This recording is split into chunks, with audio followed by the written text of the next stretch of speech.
நண்பர்கள் அனைவருக்கும் வணக்கம். வருண் சக்கரவர்த்தி இந்த ஒரு பேரை தான் இந்திய கிரிக்கெட் உலகமே கொண்டாடிக்கிட்டு இருக்குன்னு சொல்லலாம். அந்த அளவுக்கு சிறப்பான ஒரு பெர்ஃபார்மன்ஸை கொடுத்துருக்காரு சவுத் ஆப்பிரிக்காவுக்கு எதிராக. 17 ரன்களுக்கு 5 விக்கெட் எடுத்து ஒரு செமையான பெர்ஃபார்மன்ஸ் கொடுத்துருக்காரு. அதில் 4 போல்டு. அந்த அளவுக்கு ஒரு பிரில்லியண்டான பவுலிங். ஸோ அவரோட கிரிக்கெட் லைஃப் ஜேர்னி அதை பற்றி தான் இந்த வீடியோவில் பார்க்க போகிறோம். அதாவது ரவிச்சந்திரன் அஸ்வின் தமிழ்நாட்டிலேருந்து வந்த ஒரு மிகப்பெரிய பிளேயர், லெஜெண்டுன்னு சொல்லலாம். 38 வயசாயிருச்சு. அவர் கிட்டத்தட்ட ரிட்டையர் ஆகிற ஸ்டேஜுக்கு வந்துட்டாரு. டெஸ்ட் மேட்சஸில் மட்டும்தான் இப்போ ஆடிட்டு இருக்காரு. ஒன் டே T20 அவர் ஆடுறது கிடையாது. ஸோ இப்போ அவர் கிட்டத்தட்ட ஓய்வு பெற ஸ்டேஜுக்கு போயிட்டாரு. அதுக்கப்புறம் தமிழ்நாட்டிலேருந்து யார் வருவா அப்படின்ற மாதிரி எல்லாருமே எதிர்பார்த்துட்டு இருந்தாங்க. ஸோ இப்போ வாஷிங்டன் சுந்தர் அவர் பெருசாக வளர்ந்து வந்துட்டு இருக்காரு.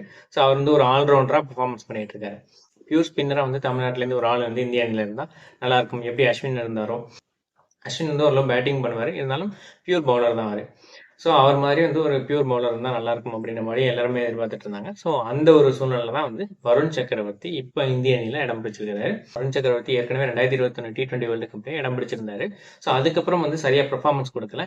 இப்போ தான் செமையான பெர்ஃபார்மன்ஸ் இந்த சீரீஸில், சவுத் ஆப்பிரிக்கன் சீரீஸில் செமையான பெர்ஃபார்மன்ஸ் கொடுத்து தன்னோட இடத்த ஸ்டிக் பண்ணி ஒட்டிட்டார் அப்படின்னு சொல்லணும். அந்த மாதிரியான ஒரு பெர்ஃபார்மன்ஸ். ஸோ வருண் சக்கரவர்த்தி அதாவது எல்லாருமே சின்ன வயசுலேருந்தே கிரிக்கெட் ஆடி அந்த மாதிரி ஃபர்ஸ்ட் டிவிஷன், செகண்ட் டிவிஷன் இந்த மாதிரிலாம் ஆடி ஸ்டெப் பை ஸ்டெப்பாக முன்னேறி அதுக்கப்புறம் ரஞ்சி சில நேரங்கள் ஐபிஎல் டீமுக்கு செலக்ட் ஆகலாம், சில நேரங்களில் இந்திய அணிக்கு செலக்ட் ஆகலாம். இந்த மாதிரிலாம் செலக்ட் ஆகி ஸ்டெப் பை ஸ்டெப்பாக முன்னேறி வருவாங்க. ஆனால் வருண் சக்கரவர்த்தியோட கதையே வேற. ஸோ எல்லாருமே ஒரு 13 வயசு 14 வயசு இந்த ஸ்டேஜ்லேருந்து கிரிக்கெட் விளையாட ஆரம்பிச்சிருவாங்க. நடராஜ் 20 வயசுக்கு மேலே கிரிக்கெட் விளையாட ஆரம்பிச்சு இந்திய அணியில் இடம் பிடிச்சாரு. அதுவே நமக்கு ஆச்சரியமா இருந்துச்சு. இப்போ வருண் சக்கரவர்த்தி இவர் 26 வயசுல தான் கிரிக்கெட்டை விளையாட ஆரம்பிக்கிறாரு. அதாவது அதுக்கு முன்னாடி தொழில்முறை கிரிக்கெட்டா சொல்றேன். 26 வயசுல தான் தொழில்முறை கிரிக்கெட்டையே விளையாட ஆரம்பிக்கிறாரு. அதுக்கப்புறம் 3 வருஷத்துல இந்திய அணியில இடம் பிடிக்கிறாரு. ஸோ இந்த மாதிரி யாருக்குமே அமையாது அப்படின்னு தான் சொல்லணும்.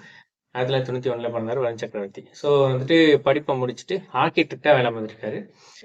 ஒரு பிரைவேட் கம்பெனியில் போயிட்டு ஒரு வருஷத்துக்கிட்ட வேலை பார்த்துருக்காரு. அதுக்கப்புறம் அந்த வேலை அவருக்கு பிடிக்கல, ஏதோ லேசியாகவே இருக்குது, ஒரு சாட்டிஸ்ஃபேக்ஷன் இல்லை அப்படின்ற மாதிரி நினைக்கிறாரு. அதுக்கப்புறம் நம்மளே தொழில் தொடங்கலாம் அப்படின்னு சொல்லிட்டு தானே ஒரு ஆர்கிடெக்ட் கம்பெனி ஆரம்பிக்கிறாரு. அதை முகப்பேரில் ஆரம்பிக்கிறாரு.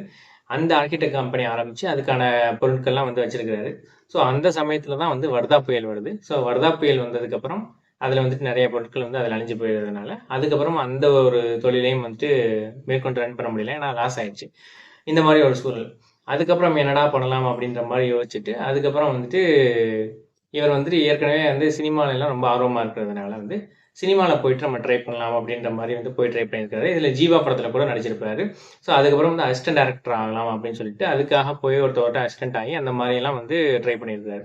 இவர் ரொம்ப கூச்ச சுபாவம் அப்படிங்கிறதுனால நிறைய பேர்கிட்ட போய் அப்ரோச் பண்ணி பணத்தை எடுக்கிறதுக்கான முயற்சிகள்லாம் ஈடுபட முடியல. ஒரு சில ஷார்ட் ஃபிலிம்ஸ்லாம் பண்ணியிருக்காரு.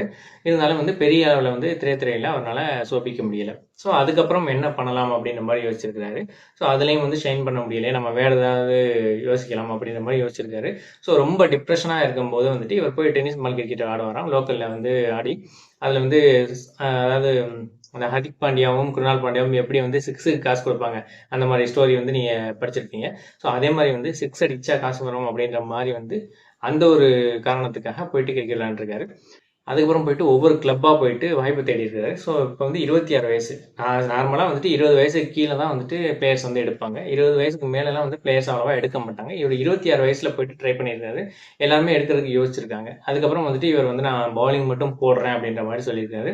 பவுலிங் போட்டு நீங்கள் நல்லா ப்ராக்டிஸ் பண்ணுங்கள், என்னோட பவுலிங் நல்லா தான் நீங்கள் எடுத்துக்கங்க அப்படின்ற மாதிரி சொல்லி தொடர்ந்து பவுலிங் போட்டுக்கிட்டே இருந்திருக்காரு. முதல்ல ஃபாஸ்ட் பவுலிங் தான் ட்ரை பண்ணியிருக்காரு.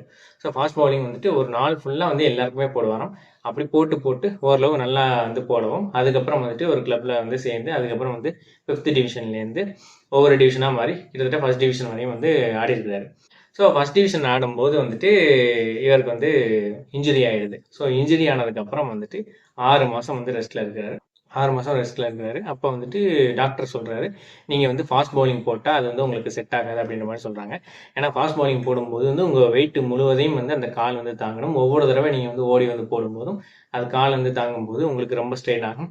அது உங்களுக்கு சரி வராது அப்படின்ற மாதிரி சொல்லியிருக்காங்க. இது ஃபாஸ்ட் பவுலிங் போட்டிங்கன்னா அது உங்கள் உடம்புக்கே பெரிய பிரச்சனைகளை கொண்டு முடியும் அப்படின்ற மாதிரி சொல்லியிருக்காங்க. இப்போ ஃபர்ஸ்ட் டிவிஷன் வரையும் வந்தாச்சு, எப்படி பேக் அடிக்கிறது அப்படின்ற மாதிரி யோசிச்ச வருண் சக்கரவர்த்தி அதுக்கப்புறம் சரி ஓகே, நம்ம ஃபாஸ்ட் பவுலிங் தானே போடக்கூடாது, சரி ஸ்பின் பவுலிங் போடலாம் அப்படின்ற மாதிரி போய் கேட்டிருக்காரு அந்த டீமில்.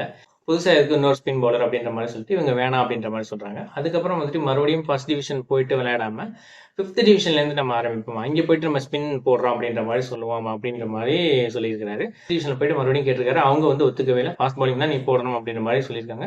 ஃபாஸ்ட் பவுலிங் போடுறதா இருந்தால் போடு, இல்லாட்டி வேணாம் அப்படின்ற மாதிரி சொல்லியிருக்காங்க.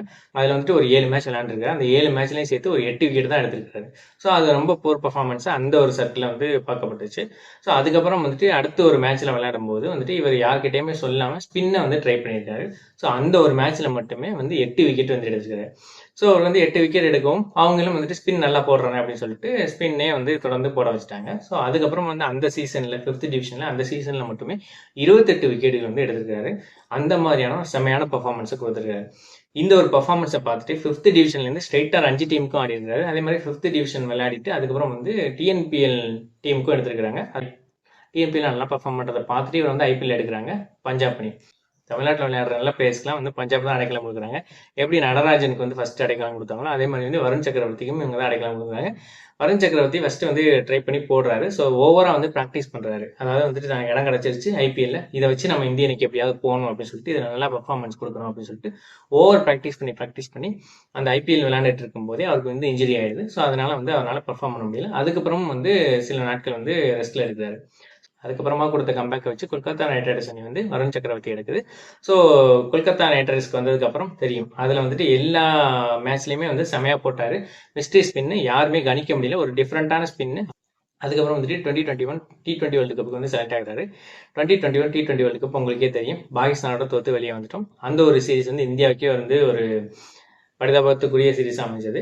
ஸோ அந்த சீரீஸ்ல வந்து இவர் நல்லா பர்ஃபார்ம் பண்ணல. அதுக்கப்புறம் கிடைச்ச சில மேட்சஸ்லையும் வந்து சரியா பர்ஃபார்ம் பண்ணல. ஆனாலும் 2024 ஐபிஎல்ல செமையா பர்ஃபார்மன்ஸ் பண்ணி கிட்டத்தட்ட அந்த அணி கப்பு வாங்குறதுக்கு ஒரு முக்கிய காரணமா வருண் சக்கரவர்த்தி அமைஞ்சார் அப்படின்னு சொன்னா அது மிக இல்லை. ஸோ அந்த மாதிரியான ஒரு பர்ஃபார்மன்ஸ். ஸோ அந்த ஒரு பர்ஃபார்மன்ஸை வச்சு இவருக்கு வந்து மறுபடியும் T20ல வந்து இடம் கிடைக்குது. இப்போ சவுத் ஆப்பிரிக்கன் சீரீஸ் தான் வந்து இவர் தான் இந்தியன் T20யோட பிரேம் ஸ்பின்னர் அப்படின்ற மாதிரியான ஒரு பர்ஃபார்மன்ஸ் கொடுத்துருக்காரு. என்னதான் வந்து ரவி பிஷ்னாய் அப்படின்னு சொல்லிட்டு ஏற்கனவே ஒரு ஸ்பின்னர் வந்து எக்ஸ்பீரியன்ஸ்டா இருந்தாலும் இப்போ இவரோட ஸ்பின்னை வந்து யாருனாலையும் வந்து கணிக்க முடியல அப்படின்ற மாதிரி தான் சொல்லணும். எங்கிட்ட பிச்சா எங்கிட்ட டேர்ன் ஆகுது அப்படின்றதே தெரியல, அந்த அளவுக்கு கணிக்க முடியல. டேவிட் மில்லர் தெரியும், அவர் வந்து ஒரு எக்ஸ்பீரியன்ஸான பேட்ஸ்மேன், ஸ்பின்னெல்லாம் வந்து அசால்ட்டா 6 அடிக்கக்கூடிய ஒரு பெஸ்ட் ஃபினிஷர் அப்படின்னு சொல்லலாம். அந்த மாதிரியான ஃபினிஷர்னாலே வந்து ஃபர்ஸ்ட் பால்லே வந்து கணிக்க முடியாம போல்ட் ஆயிட்டாரு. மட்டுமே 4 விக்கெட்டில் போல்ட் எடுத்து 4 ஓவருக்கு 17 ரன் கொடுத்து 5 விக்கெட் எடுத்தாரு. ஸோ அந்த மேட்ச்ல வந்து ஈஸியா வந்து வின் பண்ணியிருக்க வேண்டியது, கடைசி நேரத்தில் வந்து இந்த ஆவேஷ் கான் வந்து சொதப்பிட்டதுனால இந்திய அணியினால வெற்றி பெற முடியல. ஸோ 26 வயசுல வந்துட்டு கிரிக்கெட் விளையாட வந்து 3 வருஷத்துல இந்திய அணியில இடம் பிடிச்சி இப்போ வந்து இந்திய அணியிலே வந்து ஒரு பர்மனண்டான பிளேஸ் பிடிக்கிற லெவலுக்கு வந்து வளர்ந்துருக்காரு. அது இந்த பல்லாவரம், இந்த ஏதோ ஒரு சென்னையில கூட ஒரு மேம்பாலத்திலேருந்து ஒரு வீரர் வந்து டிஎன்பிஎல் இடம் கிடைக்கல அப்படின்னு சொல்லிட்டு இந்த மாதிரி ஃபர்ஸ்ட் டிவிஷனா செகண்ட் டிவிஷனா சம்திங் ஏதோ ஒரு தொழில்முறை கிரிக்கெட் விளையாடுற வீரர் வந்து சூசைட் பண்ணிட்ட செய்தியை வந்து நீங்க பார்த்துருப்பீங்க. இந்த மாதிரி வந்துட்டு நிறைய பேர் வந்து டீம்ல இடம் கிடைக்காம வந்து சூசைட் பண்ணிக்கிறாங்க. அந்த மாதிரிலாம் வந்து நிறைய நடக்குது அப்படின்ற மாதிரி சொன்னாரு. ஸோ இந்த ஒரு சூழல்ல அவர் என்ன சொல்றாரு அப்படின்னா, நீங்க வந்து ப்ராசஸ் வந்து நம்புங்க. வயசு வந்து உங்களுக்கு கூட ஆயிட்டாலும் இவ்வளவு வயசாயிடுச்சு அப்படின்ற மாதிரி வந்து நீங்க டவுனா ஃபீல் பண்ணாம நீங்க வந்து ப்ராசஸை வந்து நம்புங்க. தொடர்ந்து உங்களோட ப்ராசஸை வந்து செயல்படுத்திக்கிட்டே இருங்க. ஸோ உங்களோட செயலை வந்து தொடர்ந்து நீங்க செஞ்சுக்கிட்டே இருந்தீங்கன்னா அது வந்து உங்களை வந்து ஒரு இடத்துல கொண்டு போய் நிறுத்தும். அது வந்து உங்களுக்கு ஒரு வெற்றியை வழங்கும் அப்படின்ற மாதிரி சொல்றாரு. போக வந்துட்டு அவர் வந்து யூடியூப்லேருந்து வந்து பவுலிங்கை கற்றுக்கிட்டேன் அப்படின்ற மாதிரியும் வந்து ஒரு பேட்டியில் சொல்லியிருக்கிறாரு. அப்படிலாம் பார்த்து தான் தான் வந்து ஸ்பின் வேரியேஷன்ஸை கற்றுக்கிட்டதாகவும் அதுலேருந்து நிறைய லேர்ன் பண்ணதாகவும் வந்து சொல்கிறாரு. ஸோ அவரோட ஸ்டோரி வந்து உண்மையிலேயே ஒரு இன்ஸ்பிரேஷனல் ஸ்டோரியாக இருந்துச்சு. ஸோ வருண் சக்கரவர்த்தி ஒரு சுழல் சக்கரவர்த்தி அப்படின்னே சொல்லலாம். ஸோ இதைத்தான் வந்து உங்ககிட்ட ஷேர் பண்ணணும் அப்படின்னு நினச்சேன். இந்த வீடியோ பிடிச்சிருந்துச்சுன்னா இதை வந்து லைக் பண்ணுங்கள், இதை எல்லாருக்கும் ஷேர் பண்ணுங்கள், கிளிக் டு சேனலுக்கு சப்ஸ்கிரைப் பண்ணுங்கள். நன்றி, வணக்கம்.